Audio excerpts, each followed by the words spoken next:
Shalom, puji Tuhan. Haleluya. Puji Tuhan. Haleluya. Kita bersyukur kepada Tuhan. Penyertaan Tuhan, pemeliharaan Tuhan sempurna dalam setiap hidup kita. Amin. Amin. Amin. Aminnya kecil banget ya. Haleluya. Kita mau naikkan ucapan syukur kita kepada Tuhan. Oh, terima kasih kepada Tuhan untuk setiap kebaikan Tuhan, pertolongan Tuhan yang begitu nyata boleh kita alami dalam kehidupan kita. Oh Tuhan, segalanya dalam kehidupan kami. Sebelum itu kita akan sama-sama berdoa, kita sama-sama tundukkan kepala kita. Bapak, kami bersyukur, kami berterima kasih Tuhan atas setiap pertolongan Tuhan, penyertaan Tuhan yang begitu nyata dalam setiap kehidupan kami. Kami boleh rasakan sepanjang minggu, kami boleh ditolong oleh Tuhan, kami boleh dipelihara, hidup kami dipelihara oleh Tuhan. Kami mengucap syukur, kami berterima kasih Tuhan. Dan saat pagi hari ini Tuhan, izinkan kami datang menghadiri hadirat Tuhan, untuk kami memberikan yang terbaik kepada Tuhan. Lewat ucapan syukur kami, hidup kami, hati kami Tuhan, kita mau angkat kepada Tuhan, kita berikan yang terbaik sebagai ucapan rasa syukur kami Tuhan, karena Engkau begitu baik dalam setiap kehidupan kami. Terima kasih Tuhan, terima kasih Yesus.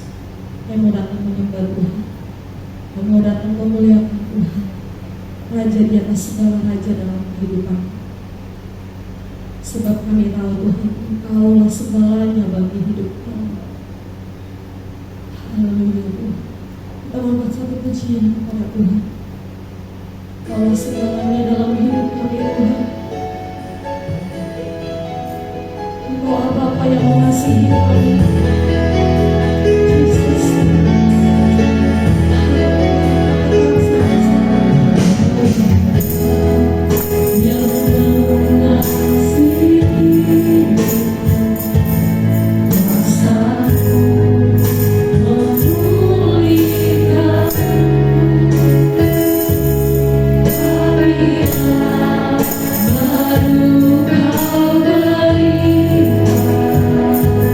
Baru kau beri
kami saja.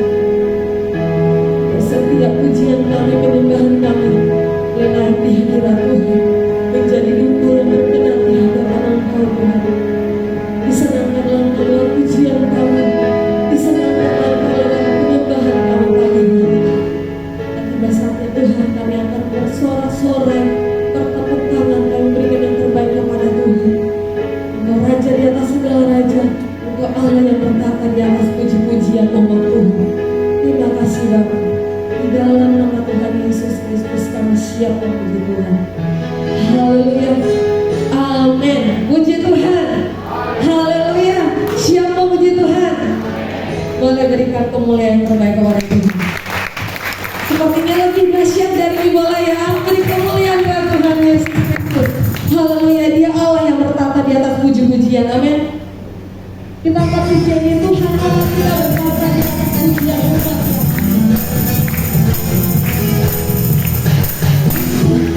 Kita bertata di atas pujian umatnya.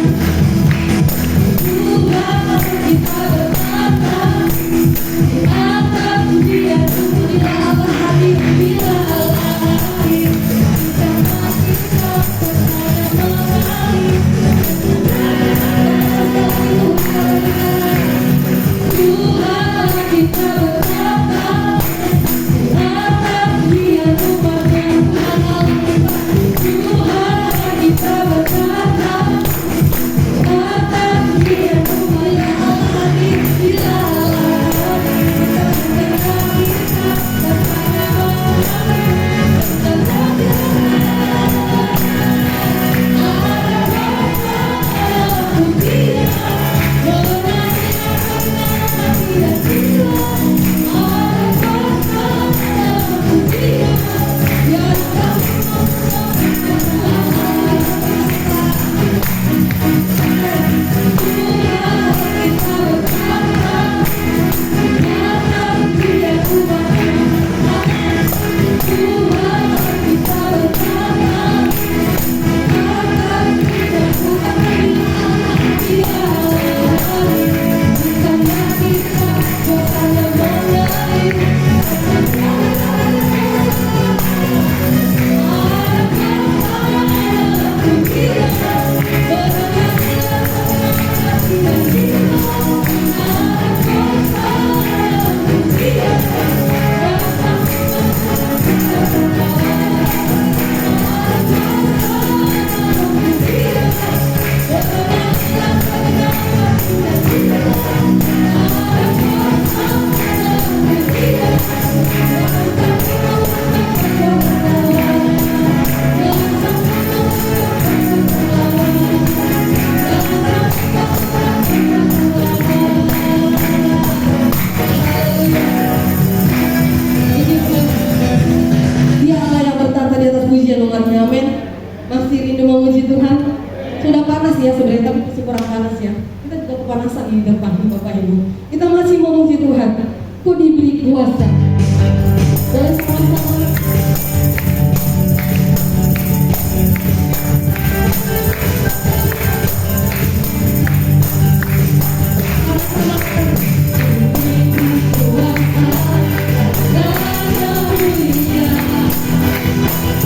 Allah hadir bila Allah hadir, kita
di dalam Tuhan. BBM. Ini lihat mentornya ya. Jangan lupa ya. Ya, kita sama-sama serempak ya. Saya akan tanya lagi. BBM bergerak maju. Satu kali lagi duduk ya. Puji Tuhan. BBM bangkit, bergerak maju. Haleluya. Puji Tuhan. Saudara yang kasih dalam Tuhan, tema khotbah saya pagi hari ini bangkit, bergerak dan maju ya. Tidak MMTL, artinya tidak malas, malu, takut beritakan Injil. Nah, saudara yang kekasih dalam Tuhan, ya saya sebenarnya dihadang oleh sibolis. Minggu lalu sebenarnya saya paksa bicara. Mulut saya hanya bisa buka 1 senti. Kalau buka, tegang, di sini panas, kemudian pusing. Ya. Kenapa? Tanggal 8 saya beritahu kepada saudara, kita akan ada seminar masuk ke jantung musuh raja, masuk ke tengah-tengah serigala. Ya, itu minggu lalu saya sudah beritahu dan jemaat mulai hari Minggu tanggal 8 mulai puasa. Ternyata saya di swing sama sibolis. Kenanya di sini. Saudara nggak lihat karena saya minggu lalu kan pakai masker. Ini bengkak. Tadinya saya pikir biasa. Saya datang ke dokter, saya bilang, "Dok, kenapa saya punya ini?" Dia bilang, "Itu di gusi." Bukan di gusi, Dok. Loh, jadi mana? Di pipi sebelah dalam. Dia kaget. Kok biasanya di gusi, di gigi. Ini kok di pipi sebelah dalam. Udah, saya berpikir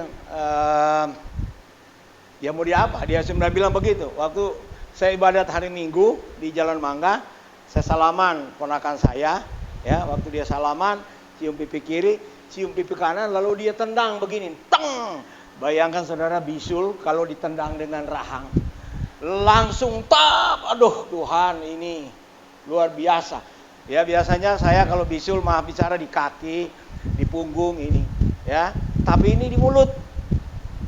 Saya bilang kenapa ya. Saya ingat juga berapa tahun lalu waktu saya KKR di Kalimantan, maaf itu bisulnya muncul di samping dubur. Jadi, waduh kalau khotbah begini saudara. Haleluya, puji Tuhan. Ya. Nah, saya bilang bagaimana ini Tuhan, luar biasa. Saya bilang ini memang sibolis gak suka. Kalau kita mau bangkit, bergerak dan maju di dalam Tuhan. Aneh, tapi nyata, bisul di mulut. Makanya saya bilang, kenapa ya? Oh, saya baru sadar karena mulut ini akan digunakan. Masa orang seminar, saudara-saudara, Mama Nur bisa tahu nggak kalau saya ngomong begitu? Nggak bisa. Dia kancing di mulut dulu. Tapi puji Tuhan, pagi ini saya bisa bilang, haleluya! Ya, udah pecah. 4 hari lalu pecah waktu saya lihat, waktu saya buang air liur, kok merah? Saya pikir dada saya lagi kena. Sekarang lagi musim TBC, dada saya yang kena kali. Tapi saya lihat, wah pecah dia. Bayangkan saudara, biasa orang kalau bisul di kepala, di luar, ini di mulut, jadi luar biasa. Maaf bicara, saya nggak kumur untuk 1 minggu. Mau kumur gimana nih kena di situ ini. Jadi enggak. Baru tadi pagi, Tuhan masa saya mau khotbah, ya nanti jemaat bau di mulut gembala ini nggak cuci nih. Saya sikat dengan betadin, bersih, udah bersih. Firman mau disampaikan udah bersih mulutnya. Karena apa? Tuhan Yesus sudah tolong. Ya, nah puji Tuhan. Kita akan buka Alkitab kita dan kita akan baca bersama-sama di dalam Yesaya 32 ayat 9 sampai 20. Kita akan baca bergantian ayat-ayat ini. Yesaya 32 ayat 9 sampai ayat yang ke 20. Kita berdiri semua dan kita akan baca ayat ini bergantian ya. Haleluya, puji Tuhan. Semua sudah, mari kita berdiri dan saya akan mulai baca ayat 32. Saudara bicara dengan suara yang lantang, suara yang keras, supaya itu bolis, itu setan keluar dari kepala kita, lari dari badan kita, karena firman itu yang kita akan baca, ya. Saya akan baca ayat 9 lebih dahulu. Peringatan kepada perempuan-perempuan Yerusalem. Ayat 9. Hai perempuan-perempuan yang hidup aman, bangunlah, dengarkanlah suaraku. Hai anak-anak perempuan yang hidup tentram, perhatikanlah perkataanku. Saudara,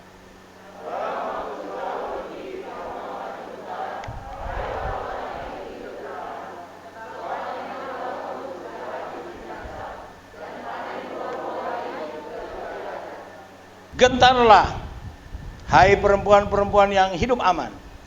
Gentarlah, hai perempuan-perempuan yang hidup tentram. Tanggalkanlah dan bukalah pakaianmu. Kenakanlah kain kabung pada pinggangmu.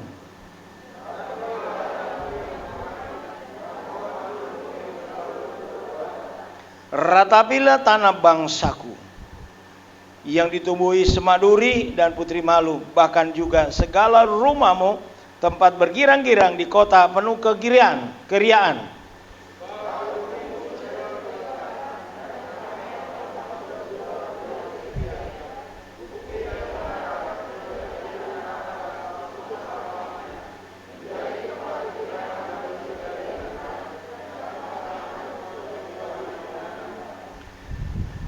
Sampai dicurahkan kepada kita roh dari atas, maka padang gurun akan menjadi kebun buah-buahan, dan kebun buah-buahan itu akan dianggap hutan.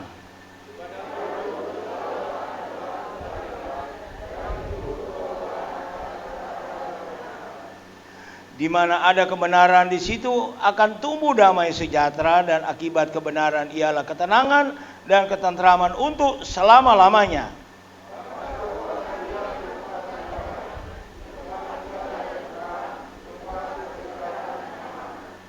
Hutan akan runtuh seluruhnya, dan kota akan direndahkan serendah-rendahnya.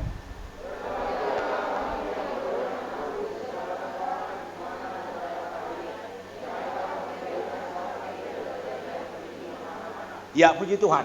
Saudara, kita lihat sini Yesaya, dia adalah seorang raja yang hidup di dalam 3 pemerintahan raja yang ada di Israel. Nah, di sini dia adalah seorang nabi yang besar, nabi yang luar biasa dipakai Tuhan untuk menyampaikan pesan-pesan Tuhan kepada orang Israel atau orang Yehuda. Nah, di sini dia memberikan peringatan kepada perempuan-perempuan Yerusalem. Ya. Karena kota Yerusalem diberkati Tuhan, kota Yerusalem damai, kota Yerusalem tentram, kota Yerusalem serba berkecukupan, dan semua yang dibutuhkan mereka miliki.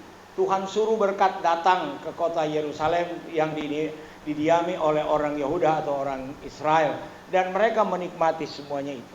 Namun kita melihat di sini peringatan datang. Kenapa? Perempuan-perempuan ini mereka merasa nyaman. Zona nyaman, kalau saya katakan zona nyaman. Nah, zona nyaman ini adalah satu zona yang berbahaya sebenarnya. Ya. Zona yang banyak orang tidak waspada, banyak orang tidak bersiap-siap, ya. Karena apa? Nggak ada masalah kok, ya.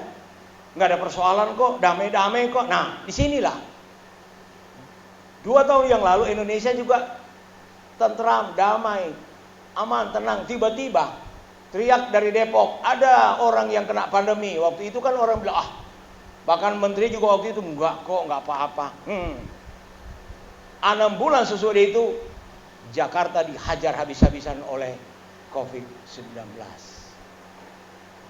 Nah, ini peringatan saat ini saudara, COVID sudah mulai menurun, ya.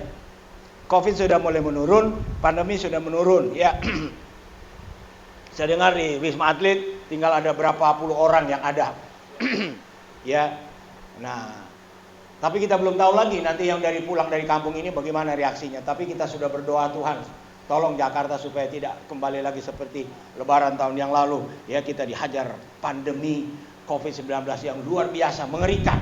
Ya, meraung-raung itu mobil, ambulans keluar dari rumah sakit ini, dokter keluar dari rumah sakit. Bukan hanya pasien, tapi dokter juga dibawa ke kuburan karena kena pandemi. Saya bersyukur jemaat tidak ada yang saya bawa ke kuburan.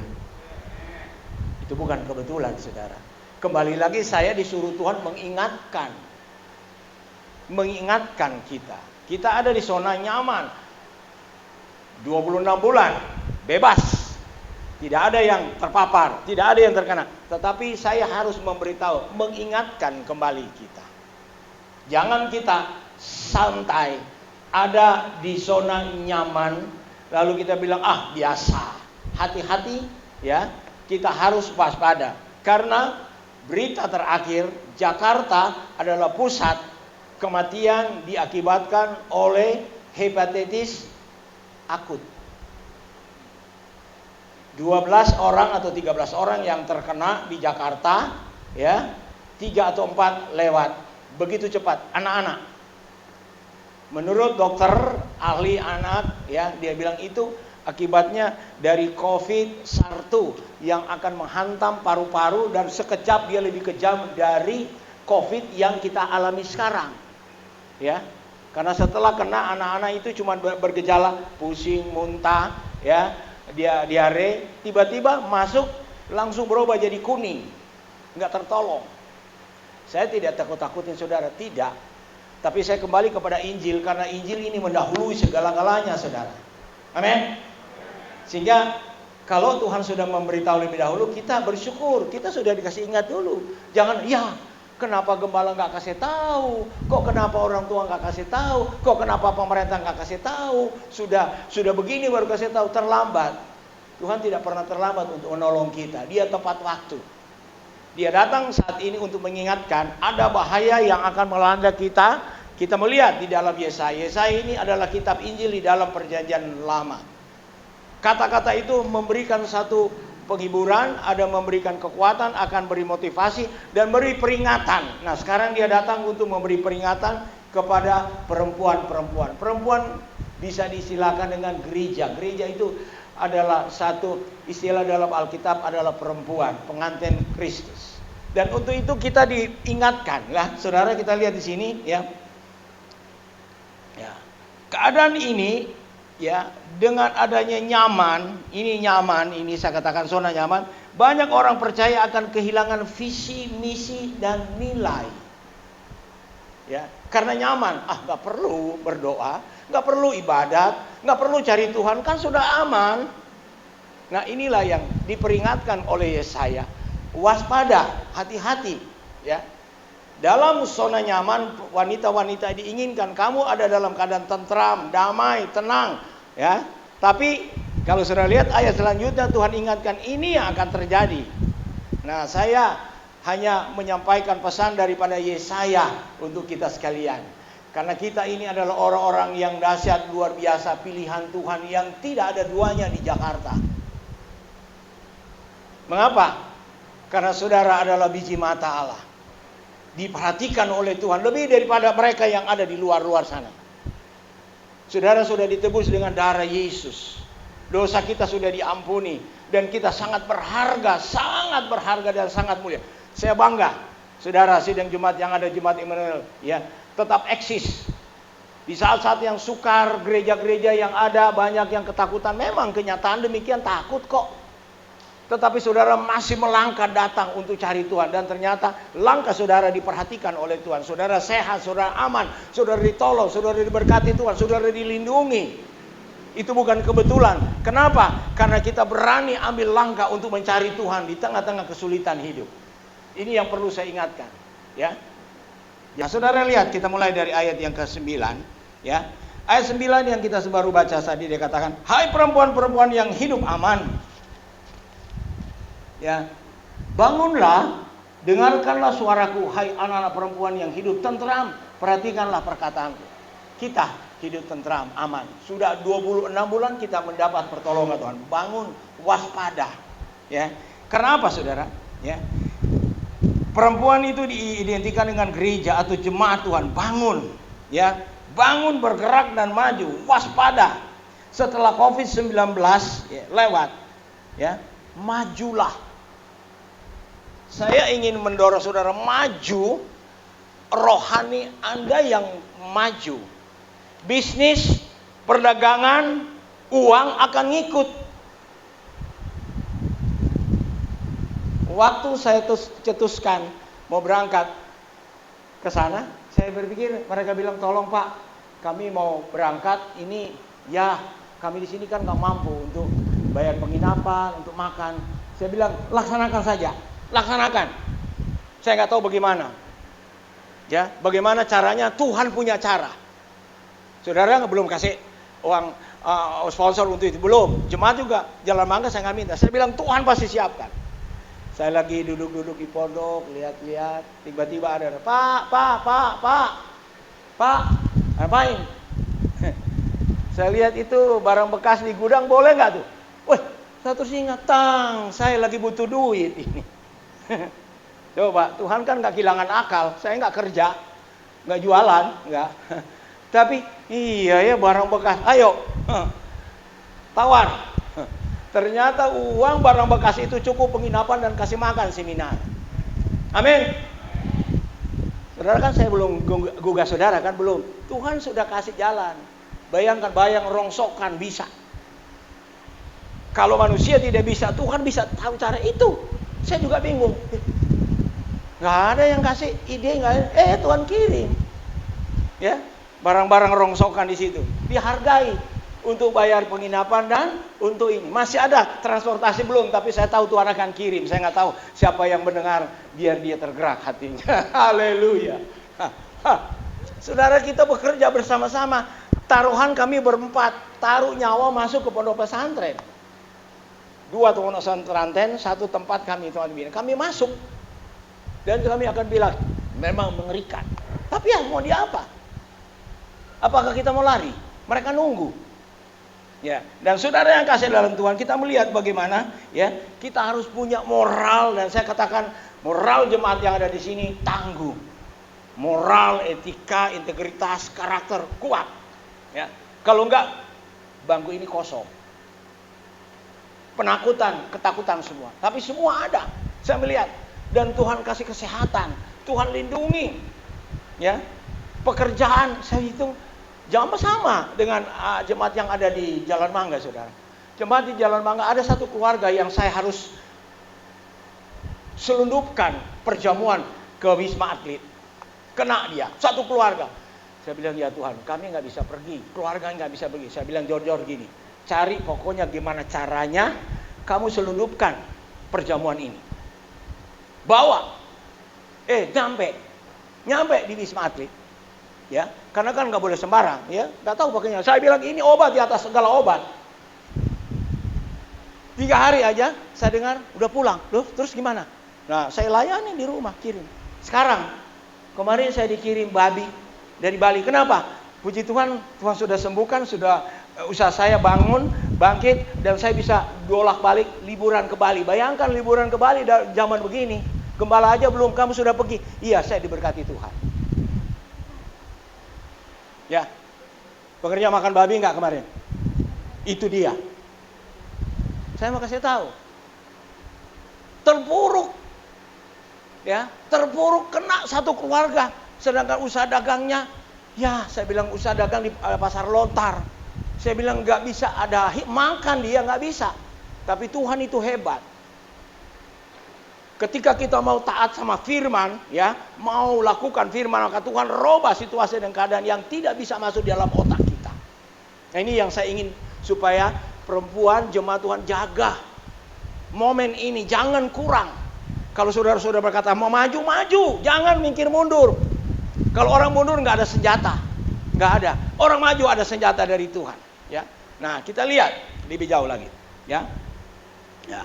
Ayat 13, 12, 13 di sana dikatakan, ya, ratapilah, ya, ratap atau tangisilah. Saya kasih dia punya PowerPoint di sini. Ratapilah ekonomi Indonesia dengan doa dan puasa. Saudara, kalau saudara lihat Jokowi berangkat, saya doakan dia, Tuhan tolong presiden kami. Karena waktu dia berangkat, mereka bilang kok nggak ada penerimaan, ya, sambutan buat Jokowi. Padahal dia presiden dunia loh sekarang. Lepas dari dia koordinator ASEAN, ya, dia presidensi G20, dicuekin. Saya bilang, aduh kasihan presiden saya ini, ya, ya. Dia apa dia? Dia memikirkan dunia, bukan cuma Indonesia, ya. Dan saya lihat dia berani, dia nantang Amerika dan lain-lain. Stop perang hari ini. Siapa yang kasih berani? Ini anak tukang kayu loh, bukan jenderal. Kalau mungkin SBY atau Prabowo, wah itu jenderal. Ini anak tukang kayu. Berani dia bicara sama jenderal-jenderal presiden Amerika. Stop perang Ukraina dan Rusia. Ya. Siapa yang kasih berani? Tuhan Yang Maha Esa. Saya terlalu doakan kepada presiden kita. Ratapi dia. Karena dia adalah pemimpin yang Tuhan taruh, nasionalis, demokratis, yang tidak memikirkan tahun 2024 robah Indonesia menjadi negara agama. Dia tidak. Ada yang ada sekarang berusaha manuver segala macam merubah tahun 2024. Ratapi Indonesia, saudara. Jangan saudara cuma nyaman, oh makan Indonesia. Ratapi, jangan nanti 2024 Indonesia berubah. Ya. Jangan nanti 2024 ikut arus sana ikut sini. Ya. Berdoa nanti udah selesai, sudah terpilih. Ya, sekarang berdoa dan puasa buat Indonesia. Ratapi kota ini, ratapi bangsa ini. Itu sebabnya kalau dikasih tugas, terlibat semua, ambil bagian. Saya juga mau ambil bagian buat bangsa ini. Saya mau ambil bagian karena dampaknya ke keluarga saya, dampaknya ke bisnis saya, dampaknya kepada pendidikan anak saya. Terlibat dari awal, saudara. Jangan nanti aja itu tugas gembala dan pengerja. Tidak. Ratapilah ekonomi Indonesia dengan doa dan puasa. Ya, tidak ada jalan lain, tidak ada senjata. Rektor sekalipun tunduk, nggak berani mau angkat kepala. Ilmu ekonomi yang dia pelajari buntu menghadapi pandemi. Rektor ya, orang paling pintar di perguruan tinggi, dia nggak berani bicara apa-apa, hilang akal. Tapi kita masih ada, dan saya sedungungkan untuk keluargamu, anakmu, pekerjaanmu, ratapi dari sekarang. Amin, saudara. Jangan saudara bilang, oh santai kok saya masih bisa dapat gaji, masih. Jangan, saudara.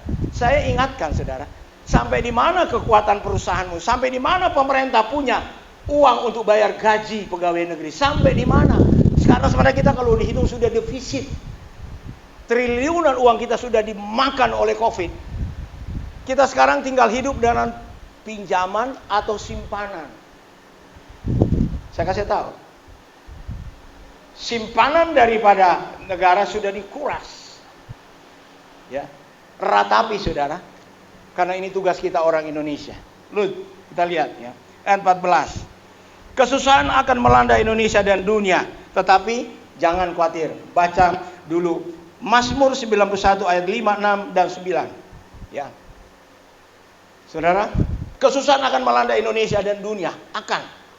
Karena ini perang belum selesai. Pandemi belum selesai. Muncul lagi. Dan ini penyakit yang barusan muncul ini, hepatitis B, bukan dari Afrika, sekali lagi, tapi mulainya dari Inggris. Itu negara maju.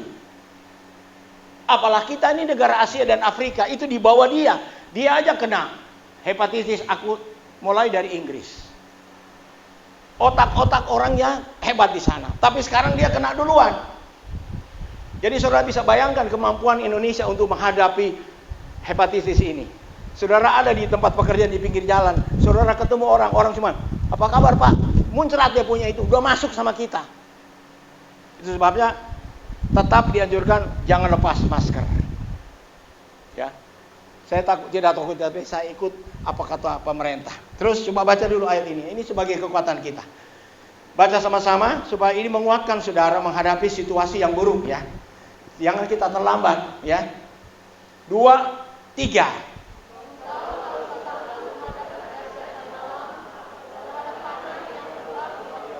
Amin. Terus ayat 6. 2, 3.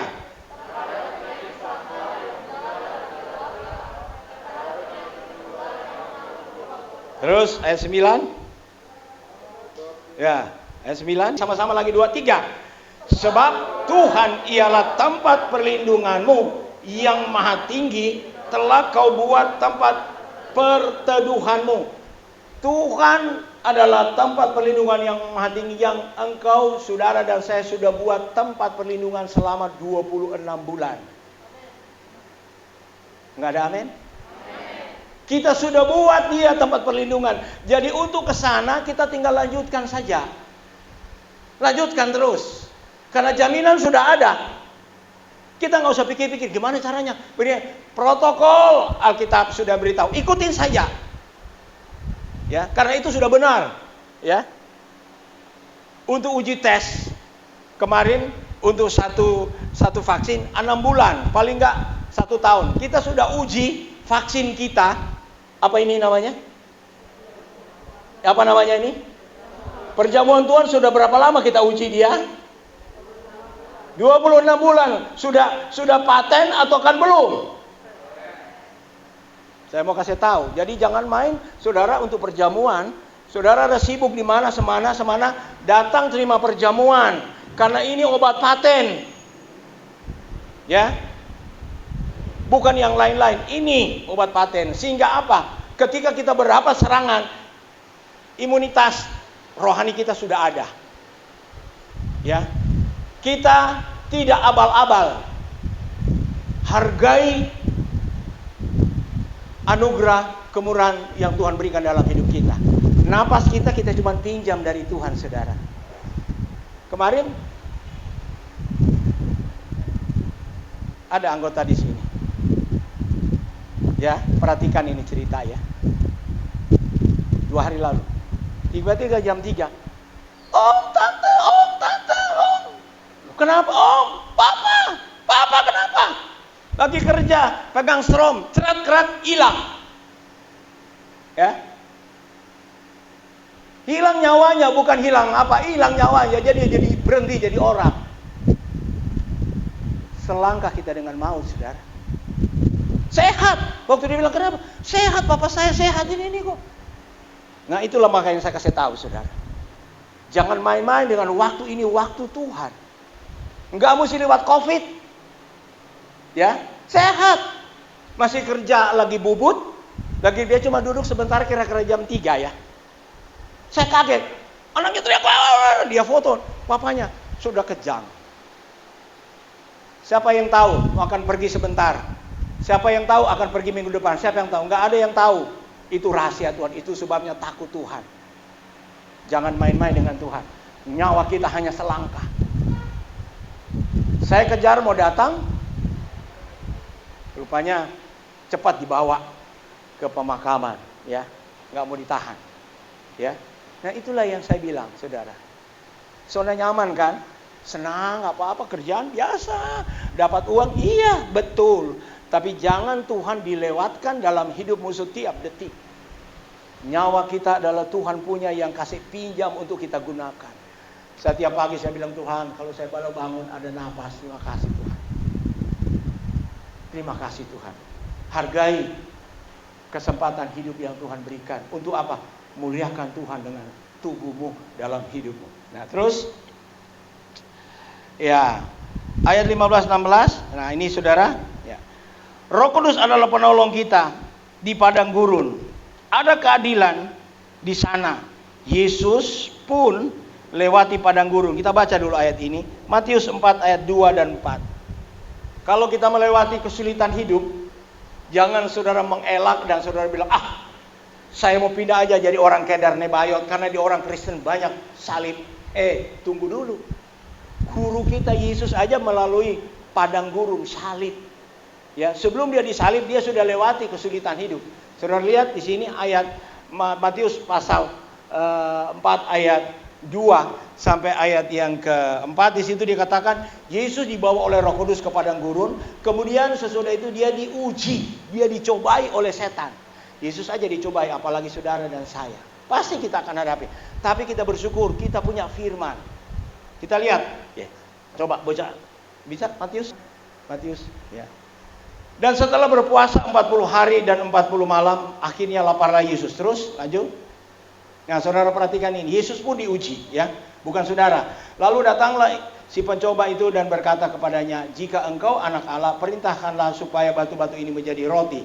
ayat 4. Nah ini, Yesus menghadapi persoalan bukan dengan akalnya sendiri, tapi dia gunakan firman. Tetapi Yesus menjawab, ada tertulis manusia hidup bukan dari roti saja, tetapi dari setiap firman yang keluar dari mulut Allah. Dia ambil dari kitab Ulangan. Dia sampaikan kepada iblis. Itu sebabnya saudara menghadapi persoalan, gunakan firman, bukan gunakan titelmu, bukan gunakan pengalamanmu, gunakan firman, ucapkan. Itu sebenarnya kalau saya beritahu, saudara punya ayat Kompas, hafal. Ketika saudara punya masalah, ucapkan ayat Kompas itu. Itu adalah penawar, itu adalah penantang dari kesulitan yang sedang saudara diizinkan untuk lewati. Jadi jangan abaikan saudara ayat-ayat Kompas yang diberikan. Ya, Yesus sendiri pakai ayat kok. Ya, dia bukan pakai pengacara, dia pakai ayat. Nah, itu kita perlu ikuti cara Yesus. Ayat 17. Hiduplah dalam kebenaran firman Allah. Hiduplah dalam kebenaran. Kita sudah tahu kebenaran, lakukan. Jangan mau tawar-tawar. Capek lah. Ini. Kalau saya mau nyaman, saya enak di sini. Tanggal 18 istri saya, dia ulang tahun. Dia bilang, saya ada di sana. Banggalah kita, ulang tahun kita ada dalam pelayanan, ada di hotel, ada di tempat pesta. Ulang tahun ini kan Tuhan yang kasih, bukan kita yang punya. Ya. Dan dia ngisi seminar, dia harus pakai tongkat, dia harus pakai kursi roda. Bagaimana yang kuat-kuat? Santai pakai kekuatannya untuk apa? Itu yang saya ingin tanya. Ya, memang dia kena, saya seperti bukan. Tapi saya ingin memberitahu, kita ini hidup karena anugerah. Kalau saya mau nyaman, saya 2 sidang, saya bisa tinggal di tempat, foya-foya ke sana kemari, siapa yang mau marah? Tapi saya mesti berangkat. Nah ini saya mau beritahu ya. Cara yang Tuhan kasih sama kami ingin terapkan kepada jemaat. Anda juga ada di mana saja. Anda mungkin gak bisa berangkat seperti kami, tapi Anda di sekitar tempat Anda, paling gak Anda jaga rohanimu, kebenaran itu jaga. Tahu bagaimana, ini yang benar lakukan, ini yang baik lakukan. Hidup dalam kebenaran. Orang yang hidup dalam kebenaran, dia akan mewarisi bumi. Ya, ini ayat yang saya salah tulis. Kalau saudara hidup dalam kebenaran, anak cucumu akan mewarisi bumi. Dan Anda juga akan mewarisi apa yang menjadi janji Tuhan. Kita nggak usah susah-susah belajar ke perguruan tinggi. Ikutilah firman. Saudara punya anak cucu. Saudara tutup usia. Saudara lihat anak cucumu akan diberkati oleh Tuhan. Amin. Jangan sampai anak-anak cucu jadi pemberontak. Kenapa? Lihat bapaknya pemberontak. Ya. Ikutin saja firman, maka Anda akan melihat anak cucumu akan diberkati Tuhan. Yang terakhir ayat 20, ya. Ayat 20 di sana, berbahagialah jika kita bisa menabur atau memberi untuk misi. Nah, itu dia punya PowerPoint-nya, ya. Kalau saudara bisa berdoa, puasa untuk menopang pelayan misi, itu adalah investasi yang abadi. Sekali lagi, investasi abadi. Itu bukan hanya saudara yang akan dapat, anakmu, istrimu kalau Anda sudah berangkat mendahului, atau anakmu setelah Anda sudah berangkat, cucu cicitmu akan mendapat warisan ketika Anda investasi di dalam pelayanan misi. Ya. Doamu, persembahanmu, apa saja yang Anda korbankan, itu semua diperhitungkan oleh Tuhan. Amin. Jadi inilah ya, bangkit, bergerak dan maju ya, jangan MMTL, Tuhan akan menyertai kita.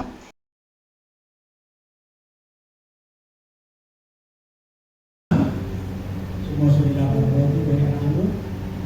Ya, kalau sudah, saudara angkat roti dengan tangan kanan saudara. Sebab apa yang telah aku teruskan kepadamu telah aku terima dari Tuhan, yaitu bahwa Tuhan Yesus pada malam waktu dia diserahkan mengambil roti, dan sesudah itu ia mengucap syukur atasnya, dia memecah-mecahkannya dan berkata, inilah tubuhku yang diserahkan bagi kamu, perbuatlah ini menjadi peringatan. Maka kami sedang memperingati kematianmu yang luar biasa, sangat memalukan, sangat menyedihkan. Engkau orang benar, engkau adalah Allah, engkau adalah Tuhan, engkau adalah Raja di atas segala raja. Tapi engkau mau terhina dan mati di kayu salib karena kami orang berdosa. Tidak masuk dalam otak kami. Orang Kedar dan Bayot itu menjadi satu pemikiran yang tidak bisa masuk di akal. Tapi itulah pikiran Tuhan bagi kami supaya kami boleh kembali kepada pencipta, yaitu kami boleh diselamatkan. Engkau mau berkorban, mati di kayu salib darahmu tertumpah untuk menebus dosa kami. Dan saat ini kami akan makan roti. Jika ada di antara umat-umatmu yang sakit, kami percaya sakit penyakitnya disembuhkan oleh Tuhan. Ketika menerima perjamuan Tuhan, kami akan terima tubuh Kristus ini dengan segala ucapan syukur. Dalam nama Bapa, Putra dan Roh Kudus, yaitu dalam nama Tuhan Yesus Kristus. Haleluya. Amin. Haleluya. Terima kasih. Terima kasih. Saudara angkat cawan dengan tangan kami. Oh, haleluya. Demikian juga dia mengambil cawan, dia sudah makan lalu kata, cawan ini adalah perjanjian baru yang dimeteraikan oleh darah. Buatlah ini setiap kali kamu meminumnya menjadi peringatan akan aku. Sebab setiap kali kamu makan roti ini dan minum cawan ini, kamu memberitakan kematian Tuhan sampai ke akhir. Bapa, kami akan terima cawan ini yang adalah pengampun dosa kami. Darah yang kudus, yang mulia, lebih kudus dari darah kambing domba.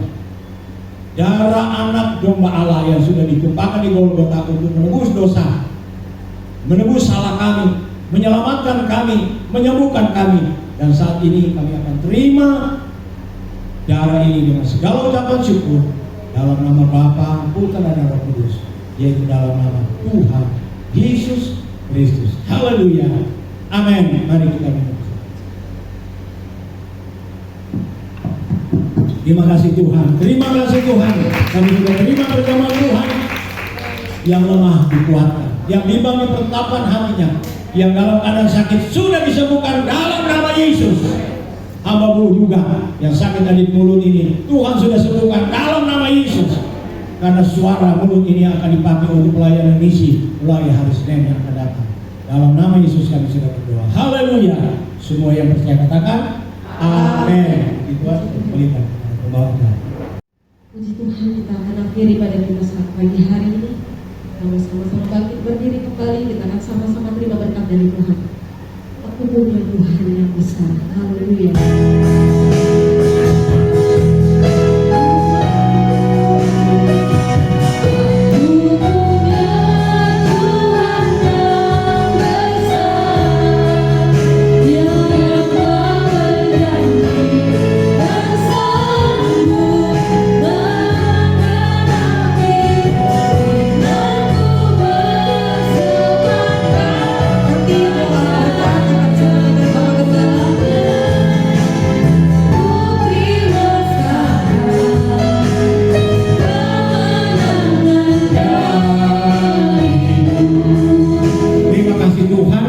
Kami telah beribadah, kami telah mendengar firman, kami telah menerima perjamuan Tuhan. Semua berkat yang Kau siapkan untuk kami. Dan saatnya tiba kami akan keluar untuk pergi. Tidak lagi ada di zona nyaman, karena Tuhan sudah memberkati kami. Kesehatan Tuhan sudah jamin, keamanan Tuhan jamin, masa depan Tuhan jamin. Untuk kami tidak takut memberitakan kabar baik. Terima kasih Tuhan. Berkati korban persembahan yang telah diberikan oleh umat-umat-Mu. Jika ada yang datang memberikan milik-Mu, Tuhan buka tingkap langit surga dan curahkan berkat dengan limpah dalam nama Yesus. Tuhan berkati umat-umat-Mu. Umat-umat-Mu dalam pendidikan mereka, Tuhan tolong hadapi hepatitis akut, orang tua, guru-guru, memberi pemerintah takut. Tapi kami berdoa, anak-anak kami serahkan mereka dalam tangan Tuhan. Jaga, lindungi, tutup bungkus mereka dengan kuasa darah-Mu dalam nama Yesus. Anak-anak kami harus berangkat sekolah, mereka akan pergi dan pulang dengan sehat. Umat-umat yang berulang tahun pada hari ini, Tuhan tolong berkati mereka. Biarlah usia yang Tuhan berikan mereka pakai seluas-luasnya untuk hormat kemuliaan nama daripada-Mu. Karena napas Tuhan yang beri untuk kami harus bertanggungjawabkan, bukan dengan berpesta pora, bersenang-senang, tetapi untuk memuliakan Tuhan dengan hidup ini. Ini doa kami buat mereka yang berulang tahun, dan Tuhan akan memberkati hidup mereka, pekerjaan mereka, keluarga mereka di dalam nama Tuhan Yesus Kristus. Ini doa, ini permohonan kami. Terima kasih Tuhan, terima kasih. Berkati lingkungan yang ada di sekitar kami, berkati kota ini Tuhan, berkati presiden kami. Inilah permohonan doa kami. Saat ini kekasih-kekasihku, pulanglah dengan damai sejahtera. Allah Bapa dalam sorga, kasih sayang dalam Tuhan Yesus Kristus, bersama Tuhan Roh Kudus tinggal menyertai kita sekalian. Mulai saat ini sampai Maranatha, Tuhan Yesus datang pada kalian semua. Haleluya. Rahmat